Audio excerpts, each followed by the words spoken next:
Bonjour François, bienvenue sur cette conférence du PIAF. Bonjour Jean-Yves, merci à toi d'organiser tout ça. Eh bien, bienvenue à tous. Euh, voilà, je vais vous parler de comment combiner Agile et Waterfall dans un grand programme. Euh, et je remercie beaucoup le PMI France et le PIAF de me permettre de vous présenter ces éléments-là. Alors, ok. Donc, merci évidemment aux sponsors qui permettent tout ça. Et puis aussi tous les bénévoles, parce que on ne s'en rend pas compte, le PMI France, c'est une armée de bénévoles qui donnent du temps pour faire fonctionner ce système. Euh, donc, je m'appelle François Richer, je suis un coach d'agile, de project management, d'innovation, d'organisation, et j'ai la chance de travailler chez Airbus dans le centre de compétences de project, programme, portfolio management. Moi, je suis interne et mes activités, c'est vraiment à la fois d'accompagner des équipes projets de toute taille et de toute nature d'activité. Et c'est aussi de mettre à jour les référentiels méthodologiques qui sont appliqués dans l'entreprise pour servir, et forcément des trainings associés. Alors, bien sûr, ce n'est pas mon travail à moi, on est une équipe, le centre de compétences, c'est environ 70 personnes. Et il m'arrive de travailler sur, vous voyez ici, des avions, je suis dans la division avions, il m'arrive de travailler sur toutes les activités. Un premier élément que je souhaite vous dire un peu en préambule, c'est l'agilité, c'est très vaste. Et si on se réfère, là, j'ai repris Earth of Agile de Alistair Coburn. Euh, il y a quatre angles. L'innovation et l'improvement, la collaboration dans une équipe et puis aussi avec toutes les parties prenantes extérieures, expérimenter et livrer, et puis ensuite observer et réfléchir. Euh, Vraiment, moi, ce que je vais me focaliser dans cette présentation, c'est la partie comment on expérimente et comment on livre pour apprendre et pour gagner. Hein. Comme l'a dit tout à l'heure Jürgen Appelo, bah, des fois on fait des expériences pour apprendre, puis des fois on a besoin que ça marche parce qu'il va falloir financer tout ça et avoir un client qui soit content. Voilà. Euh, et- Tous les frameworks, en général, ils abordent ces quatre angles. Moi, ce que je vais me focaliser, c'est sur cet angle Experiment and Deliver. Il y a quelques années, le PMI V7, il a vraiment ancré cette approche du tailoring, s'adapter au contexte. Et puis aussi, il a introduit de se dire entre l'adaptif et le prédictif, avec cette notion d'itération et d'incrément, on a l'hybride au milieu. Voilà. Et donc, moi, je suis resté très perplexe parce que c'est quoi l'hybride? Donc, chacun va dire, ah ben moi, je fais pas du comme ci, je fais pas du comme ça, mais je fais de l'hybride. Oui, mais tu fais quoi exactement? Comment tu le fais? Comment tu le construis, ton hybride? Donc, ce que je vais vous présenter, c'est comment, en fait, faire émerger une méthode d'hybridation qui, justement, aide un chef de programme, un chef de projet, à mettre en place sa méthode d'hybridation pour expérimenter, construire ses expériences pour réduire les risques et construire ses livraisons pour satisfaire les clients. D'abord, un programme, donc au sens du PMI, parce que dans mon entreprise, il a beaucoup d'autres sens. C'est vraiment, ben, on va avoir un grand projet qui va être constitué de sous-projets, mais qui, dans tout le flux de développement d'un produit, donc moi je suis dans un contexte industriel, donc je parle en général de grands produits industriels. Le cycle pour passer de l'idée tout en amont jusqu'à des upgrades récurrents quand le produit il est en série et est livré à des centaines ou des milliers d'exemplaires, bah, il se passe des décennies. Donc ce que va faire un programme, une phase programme, ben, c'est forcément pas la totalité de ce cycle. On est sur des cycles très longs, donc il va y avoir. Et moi, je distingue trois éléments. Un élément en amont, où on est au moment où l'innovation émerge. L'idéation proprement dit, puis un moment où on trouve un business fit, où on trouve, ben, voilà, on va avoir un compromis entre ce qu'on sait faire, ce qu'un client veut, et on va pouvoir aller vraiment dans l'innovation et se décider à le construire. Après ça, on va vraiment rentrer dans une concrétisation. C'est les buts des projets et des programmes. Et puis après, on va rentrer dans une logique d'upgrade où on va améliorer de façon continue son produit. Et forcément, à toutes ces phases, et c'est l'essence des revues et des démonstrations, c'est vraiment d'avoir que les stakeholders soient alignés et qu'ils aient de la confiance dans ce qu'on va faire. Quand on fait des grands produits industriels, on mobilise forcément des milliers de personnes et des capitaux importants. Comme toute start-up, en fait, aussi, hein, on a besoin de la confiance de tout un tas de parties prenantes pour engager des phases successives. Et ça, c'est important de le rappeler.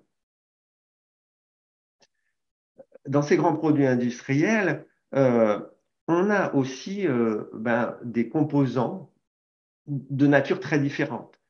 Euh, C'est-à-dire, on a des composants qui vont être du savoir, côté client ou côté interne, dans des documents pour, par exemple, certifier un avion, ou alors un manuel de pilotage, que ces documents soient forme numérique ou pas numérique, ça ne change pas. En fait, c'est un humain qui va les utiliser pour s'approprier du savoir et transmettre du savoir.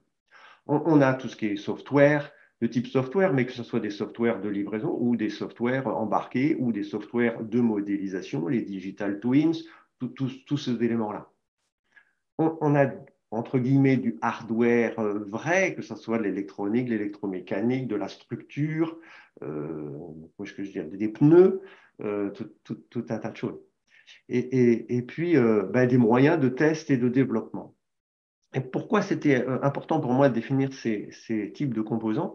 C'est parce que dans une logique de chercher des guidelines pour des chefs de programme, je ne vais pas pouvoir faire des guidelines qui sont spécifiques de tel ou tel ou tel système industriel.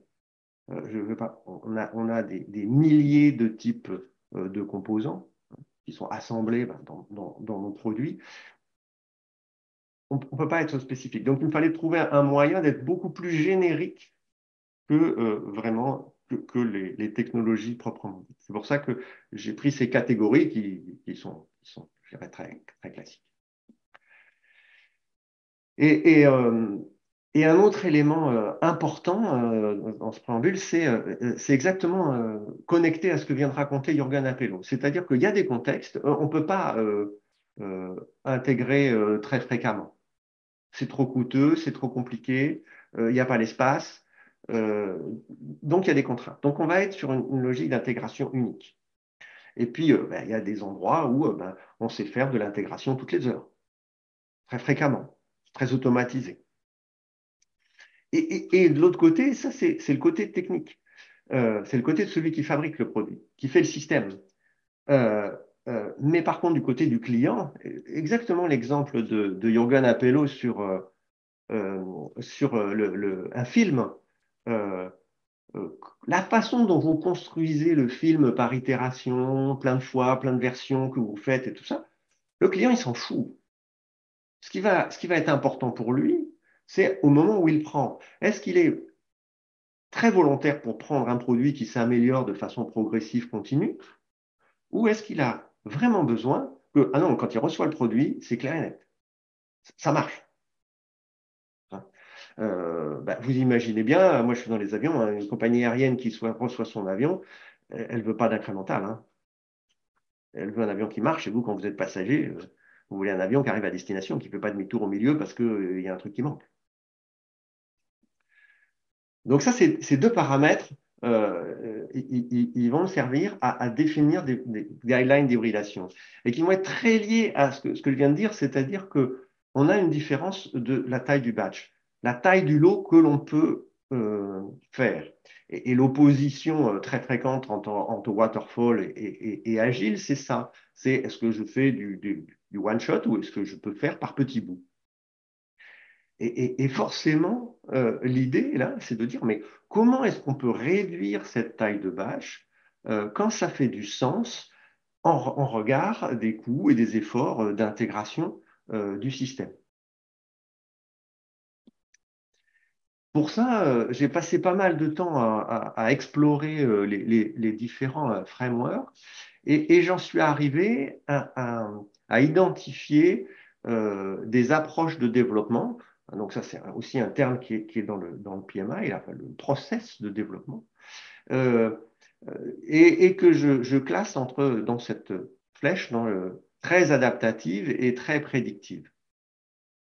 Donc, très adaptative, c'est pour explorer les idées, c'est le design thinking associé au Lean Startup, où on va avoir un premier produit qui est un produit expérimental. On sait que ce n'est pas un produit définitif, c'est pour ça qu'il est dessiné en pointillé, pour pouvoir euh, euh, avoir de tout le monde des feedbacks technologiques, clients dans tous les sens, faisabilité, pour voir si ce produit a une chance de pouvoir marcher. C'est vraiment la phase expérimentale. Euh, Ensuite, quand on va plus à droite, en bas, on a l'itérative Customer Feedback. Donc ça, c'est le pattern de développement de Scrum, c'est-à-dire je vais avoir les conditions pour faire des intégrations régulières, cadencées, et qui vont livrer un produit qui est utilisable par le client. Très classique, j'en parle pas plus. Un peu plus à droite, c'est Kanban, c'est Safe. Vous allez avoir un flot d'amélioration continue que vous allez pouvoir intégrer régulièrement et livrer régulièrement à votre client. Et donc, vous allez être très prédictif, pas forcément sur l'élément unitaire, mais vous voulez un flot qui soit lui-même prédictif. Et on va être très prédictif. Au-dessus, euh, vous avez ce que j'appelle l'iterative integration. Ça vient du Rapid Learning Cycle, du Lean Product Development, c'est-à-dire que on va avoir besoin, l'équipe qui développe, elle va avoir besoin de faire des étapes d'intégration qui ne vont pas lui donner le produit final, mais qui vont lui permettre de dérisquer. Et c'est au bout d'un certain nombre de ces intégrations que le produit final pourra être livré au client. L'approche linéaire, j'en parle pas beaucoup. C'est vraiment ce qui est connu, le principe du waterfall. Et puis, ce que j'ai appelé tout à l'extrême droite, l'extrêmement prédictif standard station gate, c'est exactement l'exemple de Jürgen Appelo quand Ikea fait un nouveau magasin. Il en a déjà fait des milliers. Il ne se pose plus la question de comment il va installer un nouveau magasin. Il va le faire. Il déploie. Donc, on est dans un mode projet parce que il y a tout un tas d'éléments un peu uniques à faire, mais le processus, il est bien connu et bien rodé. Euh, je vais faire un focus là sur cette ce que j'appelle l'Iterative Integration Development Approach. Donc, qui est très focalisé sur les développements à dominante technologique. C'est là que ça apporte de la valeur. C'est-à-dire, le, le, le, on va devoir, pour mettre en place une solution chez un client, développer une solution. Mais pour valider cette solution, on va avoir aussi besoin de faire des démonstrations, des tests qui vont eux-mêmes avoir de moyens qui vont être développés pour ça. Et puis, dans notre cas, c'est probablement un produit que l'on va répliquer plusieurs fois. Donc, il va falloir mettre en place un système, une solution industrielle pour fabriquer et aussi pour opérer ce produit au final. Et donc, on va passer par tout un tas de moyens d'intégration qui vont, eux, être différents. On ne va pas utiliser la même technologie d'intégration à chacune de ces étapes. Et on va être au début forcément sur du digital. Aujourd'hui, il y a quelques décennies, on était sur du papier et de la tête, voire des maquettes en bois. Maintenant, on est sur du prototype digital. Puis, on va faire des démonstrateurs, éventuellement des éléments de technologie. puis on va faire un vrai grand prototype, plus large échelle, puis on va mettre en place des moyens de validation de parties ou de clusters du produit avant d'arriver à un système qui est complet et qu'on va valider avant de pouvoir mettre dans les mains du client, fut-il un early adopter. Et vous voyez que ces espèces de mini-V, ils font aussi des boucles qui s'alimentent elles-mêmes et qui alimentent la suite. C'est-à-dire que tout ça, ça évolue pour faire monter en maturité le produit.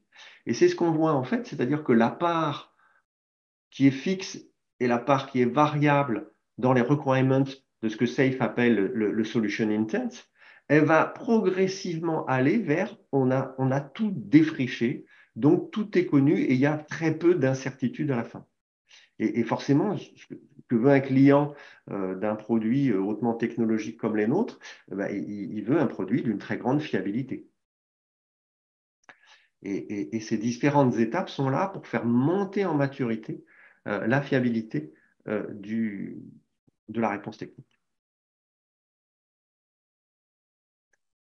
Quand on a ces ingrédients-là, en fait, ben, je me suis posé comment arriver à choisir les ingrédients dans un espace. Et pour ça, j'ai inversé la matrice de Stacey, que probablement vous connaissez tous. Et je me suis rendu compte que un élément très très fort, c'est que quand on est sur une technologie mature, stable, la façon de faire progresser en maturité du besoin client, c'est la modélisation et c'est aussi de livrer le produit si on veut, hein, si on peut, comme dans Scrum par exemple. Mais pourquoi? Parce que la modélisation, elle va pouvoir rassembler tout ce knowledge technique dans des modèles qui vont être très fiables. Quand on est à l'opposé dans un développement technologique, on va explorer les lois de la physique. Et donc là, bah, ce n'est pas vraiment le besoin client qu'on va explorer, mais comment avec une nouvelle technologie, on va atteindre la satisfaction client déjà utilisée sur un produit précédent. Nos, nos patterns adaptifs prédictifs, ils vont venir en fait nourrir cette échelle-là, cette matrice-là, euh, pour, euh, pour donner une guideline, un guide pour un chef de projet. C'est-à-dire que quand on va être très proche du chaos et des incertitudes, ben on va faire des explorations. Que ce soit des explorations dans l'axe du client, du besoin client, ou dans des explorations dans l'axe de la technologie. C'est ce que Pisano appelle les innovations architecturales ou disruptives. Quelque part, la recommandation que je dis, mais si vous voulez faire les deux innovations à la fois, les deux axes à la fois, vous allez traverser la vallée de la mort. Vous feriez mieux d'essayer de choisir sur quelle branche vous allez vous appuyer. Ah, j'adore la vallée de la mort. Ça, le nombre de fois où on passe dedans dans Voilà. certains projets. Et, euh, et ce dont je viens juste de parler, c'est-à-dire quand vous avez un client connu, stable, donc je prends par exemple l'exemple d'un passager aujourd'hui avion ou pilote d'avion, on est sur des éléments qui sont très stables, très connus. Par contre, si on veut changer de technologie pour aller vers les avions zéro carbone, qui est l'ambition de ma société, eh ben, il va falloir faire une révolution technologique. Et c'est ça qu'il va falloir expérimenter et monter en maturité. Et de l'opposé, ben, on a le Scrum en bas classiquement, où on fonctionne sur des technologies déjà bien matures, et là, on peut livrer vite à des clients cadencés.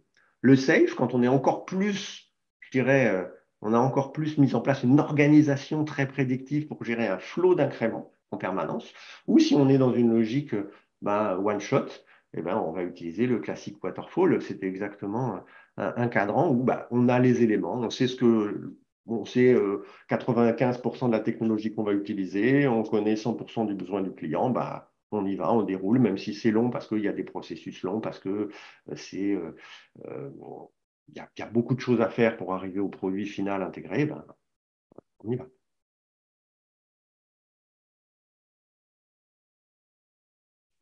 Et quand on combine voilà, cette approche de ce positionnement de ces différentes patterns de développement dans la matrice de Stasset par rapport à l'élément.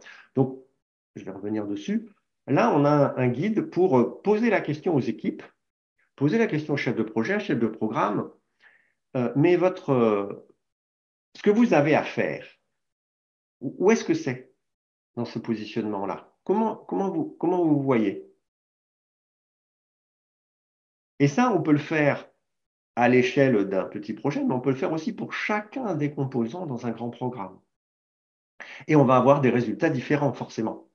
Tout ne va pas être innovant partout. On va avoir une constellation. Et donc, cette grille-là, elle permet un questionnement pour qu'un groupe choisisse une approche qui soit pertinente dans son contexte. Et c'est vraiment l'élément du tailoring, c'est-à-dire ils vont pouvoir mettre en place leur hybride à eux spécifique. Et forcément, quand on couple ça avec les types de composants, knowledge, software, hardware, moyens de développement, ben on a une matrice. Et compte tenu de ce que j'ai montré précédemment, c'est-à-dire la facilité à faire des intégrations ou la facilité à faire des livraisons, eh ben, on va pouvoir positionner des patterns qui sont plus ou moins, entre guillemets, itératifs incrémentaux. Bien sûr, un des buts, c'est de pouvoir aller vers ce plus itératif et plus incrémental, moyennant qu'il ait du sens parce qu'il y a des incertitudes. Et forcément, en fur et à mesure qu'on va progresser vers la concrétisation et la vie du produit mis en service, qui est dans une logique d'upgrade, on va changer les approches qui seront les plus pertinentes en fonction de ce critère de fréquence d'intégration et de fréquence de livraison. Donc, il J'aime va bien cette falloir approche. reconsidérer le choix d'approche de développement qui aura pu être fait à un moment, qui devra évoluer en fonction du temps. J'aime bien ton approche, Et François, parce elle reprend vraiment ce que présente aussi Michelin sur leur stand. Il y a oui, vraiment un schéma absolument. qui ressemble exactement à ce que tu dis. C'est vraiment génial, ouais. Absolument. Et de toute façon, j'ai échangé avec Michelin sur ces questions-là. On a l'occasion d'échanger. Ouais.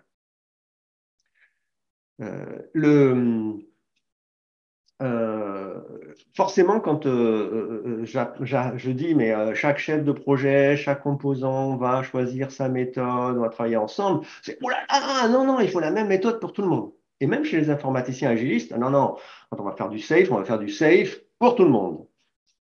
Bon, ben moi, je dis, ça marche pas.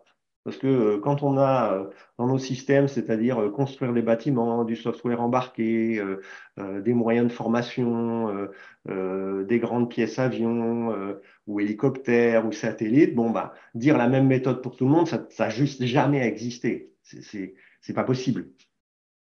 Donc forcément, on a des équipes qui vont utiliser des méthodes différentes. Et donc ça veut dire que l'hybrid project management, c'est de connecter des équipes qui travaillent de façon différente.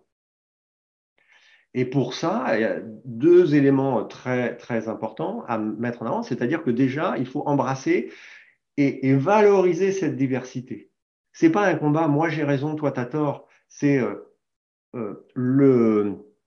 c'est normal, c'est que toutes les équipes comprennent qu'elles ont choisi une méthode de travail parce qu'elle est pertinente pour ce qu'elles doivent faire, que d'autres à côté ont choisi une autre méthode parce qu'elle est pertinente, et que tout ça est respectable, et qu'il faut apprendre les uns des autres, et qu'il faut se coordonner. Pour se coordonner, un des éléments forts, forcément, c'est une logique de synchronisation, c'est-à-dire se tenir au courant des uns et des autres. Ces deux critères, je dirais, qui sont très autour du collaborate.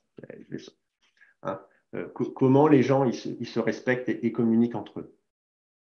Le troisième élément très important pour que tout ça marche ensemble dans un programme, c'est vraiment d'arriver à une roadmap de revue avec les stakeholders pour vraiment ce que j'ai dit au début, c'est-à-dire avoir de l'alignement et de la confiance, mais aussi une logique de roadmap des éléments d'intégration qui vont nourrir en données, en expérience, ces revues avec les stakeholders.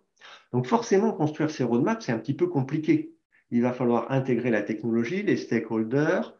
Éventuellement, vous êtes dans un contexte d'organisation qui vous impose un standard. Euh, vous allez mélanger tout ça. Donc là, il y a un travail, entre guillemets, euh, de trouver une logique de progrès qui progressivement permet votre système de se développer et de croître. Les gens de SAB, qui ont travaillé là-dessus, ils ont appelé ça l'anatomie du système. Hein. C'est-à-dire que comment on va commencer par le construire pour qu'on puisse le développer et l'agrandir au fur et à mesure. Et ça, forcément, ben, ça va être hyper dépendant du contexte technologique, industriel, organisationnel, qu'est-ce qu'on peut faire. Et forcément, ben, toutes les petites équipes composants, elles vont venir s'intégrer, faire leurs étapes d'intégration, donc c'est très classique qu'on trouve dans beaucoup de frameworks, pour venir alimenter des revues de développement, des démos, euh, qui vont permettre de vérifier est-ce que les hypothèses sont bonnes, lesquelles ne sont pas bonnes, et de lancer des itérations comme avec des boucles de feedback. Et il est important en fait que, et ça je ferai, c'est que ces équipes elles soient fédérées par ces rendez-vous d'intégration. C'est-à-dire qu'on ait une vision produit à long terme, bien sûr c'est nécessaire, mais ce qui va être aussi important, c'est vraiment de raccourcir cet horizon pour focaliser derrière ce qui va être le plus important, c'est-à-dire globalement le dérisquage des hypothèses de clients, d'usage ou de technologie, suivant les objectifs qui auront été mis par la roadmap des besoins des stakeholders. Et quand je parle des stakeholders, bah, ça peut être les investisseurs internes de l'entreprise, ça peut bien sûr être des clients externes, suivant votre cas de figure, ou l'usine qui va devoir opérer la fabrication du nouveau produit, bah, elle doit être partie prenante dans la question, puisque c'est elle qui va recevoir un design, par exemple, et qui ensuite va le transformer en gamme de fabrication pour qu'il y ait des pièces ou des systèmes qui sortent et qui soient effectivement ce qu'on attend. Quand on met tout ça ensemble, ça donne un peu, je dirais, une vue comme ça, c'est-à-dire que on va, suivant les natures de composants, choisir des éléments, des méthodes différentes qui vont se regrouper dans des événements d'intégration et à chaque fois, en fait, il va falloir reconsidérer, ben, en fait, c'est quoi l'architecture de l'événement d'intégration? C'est pas la même chose quand on fait un digital twin que quand on fait un banc physique au sein d'un bâtiment. Donc, et ça, je dirais, ça renvoie aussi à la loi de Conway. Et la loi de Conway-Inversée, c'est vraiment de penser à quelle est l'architecture du prochain étape d'intégration et comment elle influence la façon dont on a organisé son équipe pour qu'elle puisse bien fonctionner. Les rendez-vous d'intégration, j'en ai parlé. Et un dernier point à ça, c'est aussi que d'adapter les standards qualité. Donc ça, c'est la definition of done. Donc une definition of done à ces étapes-là, qui soit adaptée à qu'est-ce qu'on veut faire au moment de la démonstration. Quel est le niveau minimum qui est acceptable? Safe explique ça, par exemple, très bien dans le definition of done au niveau de la user story, au niveau de l'itération, au niveau de la system integration, au niveau de la release, et il se passe des choses. Et c'est aussi exactement pareil à ça. En fait, il faut penser à quel outcome on va vouloir d'expérimenter notre produit dans sa phase d'intégration, 1, 2, 3, et ainsi de suite. Permettre ça.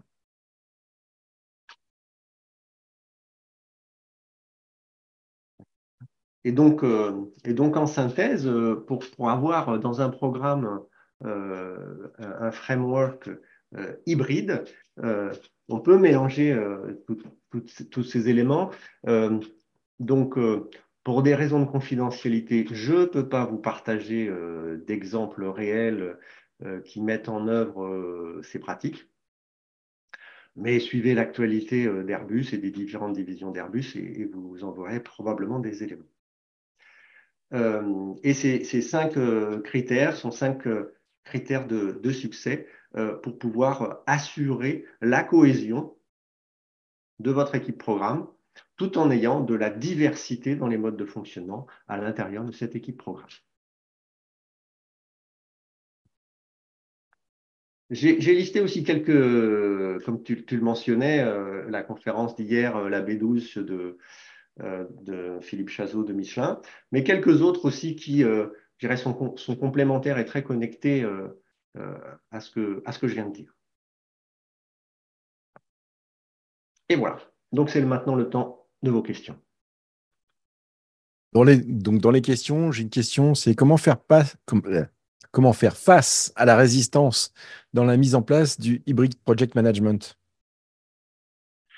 Alors, en fait, ce n'est pas de la résistance que je rencontre le plus souvent, c'est quelque part des regards un peu émerveillés. Alors, les gens à qui je montre ça sont en général des chefs de projet expérimentés. Et en fait, ils retrouvent des choses et ils mettent des mots sur des choses qu'intuitivement ils ont fait. Ceux qui ont plus de mal, mais ça vient quand même. C'est quand on a découvert Scrum et Safe de façon un peu extraordinaire et qu'on pense que c'est la méthode miracle qu'on va pouvoir appliquer partout. Donc, on est un peu déçu que le truc où on a investi beaucoup de temps, de certification, de formation, des formateurs de ça, c'est pas un truc, c'est pas une baguette magique universelle. Voilà. Mais au niveau des chefs de projet, puis le fait d'avoir le choix, en fait, ça fait pas de la résistance au changement, ça dit aux gens, ben, si vous voulez faire un waterfall, si vous voulez faire un processus très linéaire parce que c'est adapté à votre cas, ben, faites un processus très linéaire. Et ça arrive. Oui, mais si tu leur donnes le choix, tu leur donnes la responsabilité de choisir. Pour Exactement. beaucoup, choisir, et ils n'ont pas envie. Puis, je ne veux pas faire de vagues, je veux être sûr de faire la bonne chose. Donc, Richard nous pose la question de est-ce que c'est possible? Est-ce possible que dans des sociétés de culture très innovantes ou pas? Ah non, non, pas du tout. C'est possible. Entre guillemets, c'est une méthode émergente, hein. Donc, dans 10 ans, on pourra dire où est-ce que ça marche bien et où est-ce que ça marche pas bien. Je suis assez convaincu qu'il y a peut-être des endroits où ça va pas bien marcher. Euh, euh, mais globalement, même si vous êtes très innovant, vous vous appuyez souvent sur des infrastructures présentes. Quand vous faites de l'intelligence artificielle, par exemple, qui est très en vogue aujourd'hui, vous n'êtes pas en train de réinventer les PC, les systèmes Internet, les protocoles. Vous appuyez sur toute une infrastructure existante que vous allez des fois reconfigurer pour votre besoin. Donc, euh, euh, ces éléments-là, des fois, bah, on a beau être dans une logique très, très innovante, bah, il va falloir mettre en place des moyens de travail, ce que j'ai appelé les moyens de développement et de test, qui eux, vont pas être très innovants parce que bah, vous allez peut-être pas avoir beaucoup de sous pour faire votre innovation, donc vous allez réutiliser beaucoup de choses existantes. Et forcément, ça va vous amener à dire, bah, pour mettre en place ce truc existant, bah, je vais suivre un pattern qui est plutôt linéaire plutôt qu'un pattern très itératif. Est-ce que tu t'es aussi inspiré de tout ce qui va être discipline agile où justement tu construis ton way of working? Oui, bien sûr. De toute façon, ça, c'est inspiré en utilisant tous les frameworks. Il y a eu du benchmark, il y a aussi du retour d'expérience de projets innovants, mais qui ont, euh, quand vous allez faire voler un système prototype, vous devez avoir passé tout un tas d'étapes de validation pour que les pilotes ne risquent pas leur vie quand ils vont essayer votre système prototype.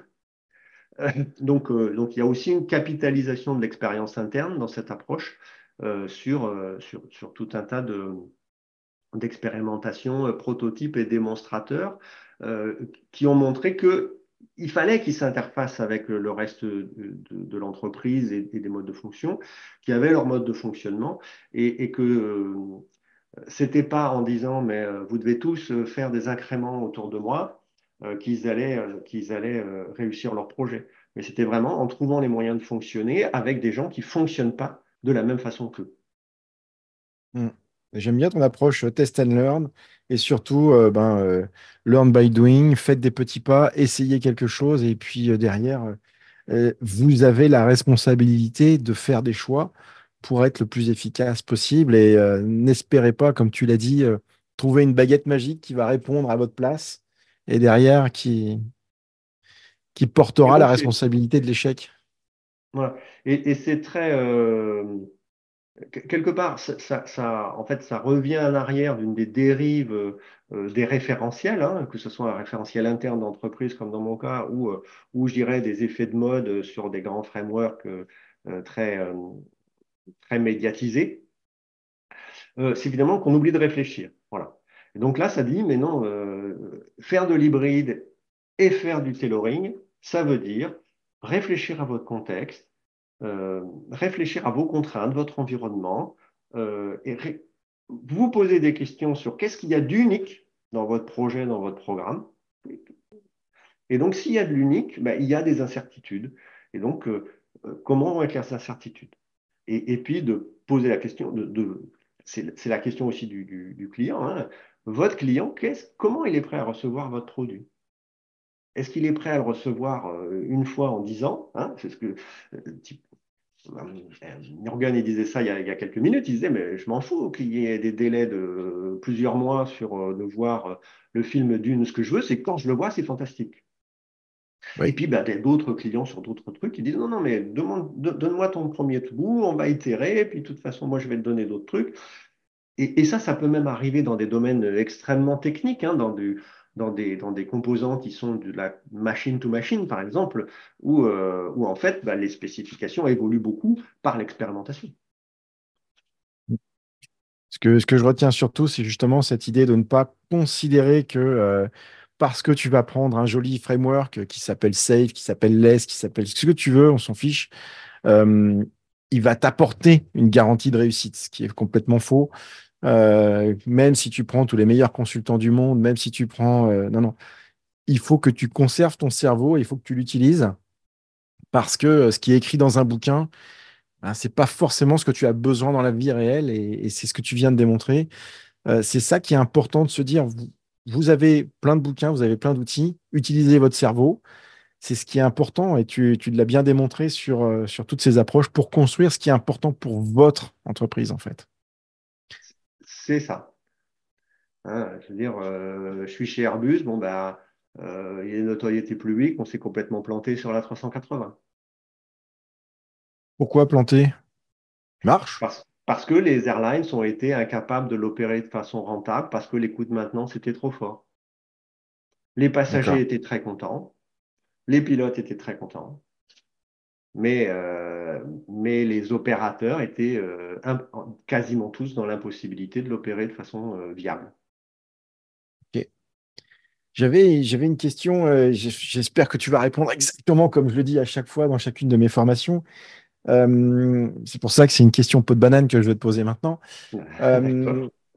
pour moi, quand j'essaye d'expliquer la différence entre compliqué et complexe, je dis, ben, il y a un plat de spaghettis et il y a un Airbus A380. Il y en a un qui est compliqué, l'autre qui est complexe. À votre avis, c'est lequel est compliqué, lequel est complexe? Toi, tu répondrais quoi? Ah ben, le complexe pour moi, c'est le plat de spaghetti. Oui, Mais, tout à fait. mais la 380, quand je l'ai connu au début des années 2000, il était complexe. Ouais. C'est-à-dire Moi, je que dis, vas-y. quand on fait un développement, quand on fait un développement d'un produit, on traverse la matrice. C'est-à-dire que on part d'un point où il y a des zones d'inconnu et d'inconnu, et on va aller tout en haut à droite. On veut aller dans un mode où tout est connu. On veut aller dans l'ordre. On veut sortir du chaos ou des espèces de ça. Et donc, notre produit, il évolue. Et il va. C'est pour ça que j'ai appelé ce graphique-là un Product Maturity Journey. C'est-à-dire que Ouais. notre produit, il évolue et il va vers l'ordre, il va vers le connu, il va vers la prédiction, il va vers et forcément, on le simplifie. Hein. La quête des projets de développement, c'est de rendre compliqué des choses complexes. Oui. Et pour moi, un Airbus A380 est compliqué parce que chaque chose a sa place.